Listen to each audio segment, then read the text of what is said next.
বুড়িচং উপজেলার ভারাল্লা ইউনিয়ন কৃতি সন্তান হাজী এটি মিজানুর রহমান চেয়ারম্যান সাহেবের উদ্যোগে ও সাবেক প্রধানমন্ত্রী দেশনেত্রী বেগম খালেদা জিয়ার রোগ মুক্তি ও দীর্ঘায়ু কামনায় দোয়া ও ইফতার মাহফিল অনুষ্ঠিত। প্রধান অতিথি হিসেবে উপস্থিত ছিলেন জনাব ভিপি আশিকুর রহমান মাহমুদ ওয়াসিম, সদস্য সচিব বাংলাদেশ জাতীয়তাবাদী দল বিএনপি কুমিল্লা দক্ষিণ জেলা শাখা।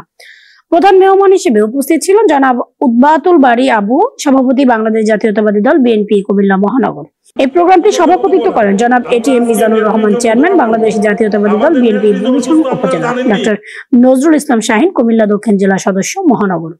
আরো উপস্থিত ছিলেন ক্যান্টনমেন্ট পাবলিক স্কুল অ্যান্ড কলেজের অধ্যক্ষ জনাব সালাউদ্দিন আহমেদ সাহেব, সভাপতি ময়নামতি ইউনিয়ন বিএনপি, সৈয়দ বশির আহমদ সহ সভাপতি আরাফাত রহমান কোকো কুমিল্লা মহানগর, সাইফুদ্দিন সবুজ বুড়িচং উপজেলা ছাত্রদল, গোলাম মুস্তফা কন্ট্রাক্টর সাহেব, মোহাম্মদ সেলিম সাহেব, জনাব আমির হোসেন বাদল, জনাব শফিউল আলম রিপন, জনাব মোহাম্মদ হারুন মেম্বার, জনাব বাহাদুর মেম্বার, জনাব মোহাম্মদ খোকন।